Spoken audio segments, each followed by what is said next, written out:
Hello दोस्तों, स्वागत है आपका साइंस की एक महत्वपूर्ण क्लास में। हमारा क्वेश्चन है कि अम्ल का पीएच मान कैसा होता है। तो आपको पता होगा जो अम्ल होते हैं उनका पीएच मान 7 से हमेशा कैसा होता है, कम। तो आपको याद रखना है 0 से 7 के बीच में जो पीएच होगा वो अम्लीय पदार्थों का होगा, और 7 से लेकर जो 14 है इसके बीच में जो पदार्थ का पीएच होगा वो हमारा क्षारीय होगा। और जो 7 होता है वो न्यूट्रल होता है, जैसे कि जल।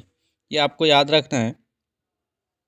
नेक्स्ट है कि मनुष्य में लाल रक्त कोशिकाओं का जीवन काल कितना होता है। तो आपको पता होगा लाल रक्त कणिकाओं का जो जीवन काल होता है वो 120 दिन होता है।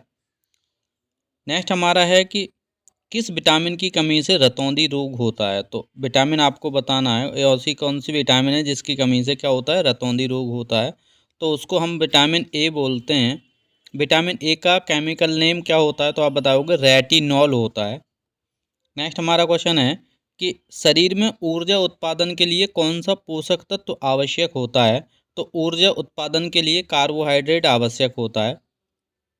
रक्त में ऑक्सीजन का परिवहन किसके द्वारा होता है। तो आपको पता होगा रक्त का परिवहन किसके, हीमोग्लोबिन के द्वारा होता है।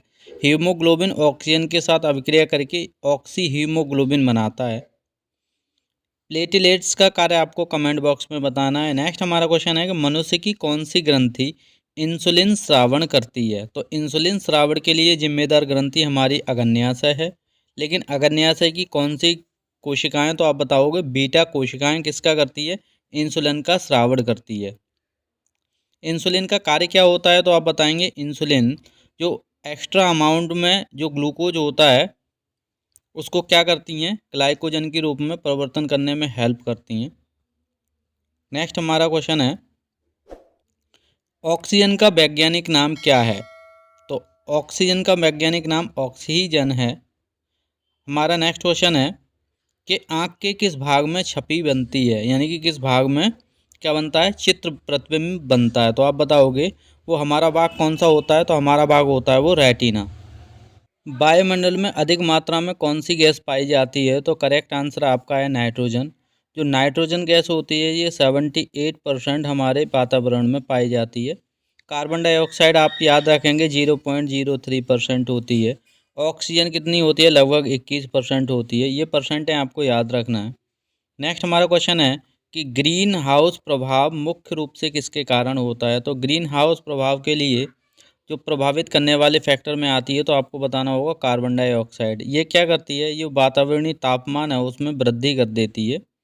नेक्स्ट हमारा क्वेश्चन है कि ओजोन परत पृथ्वी को किससे बचाती है। तो इसका आंसर आपको पता ही है, ये परावैंगनी किरणें जो होती हैं, ये अल्ट्रावायलेट जो रेजेज होती हैं इनसे क्या करती है, अल्ट्रावायलेट रेजेज से हमारी पृथ्वी को प्रोटेक्ट करके रखती है। क्या, ओजोन गैस। ओजोन का सूत्र क्या होता है, आप बताएंगे O3 होता है।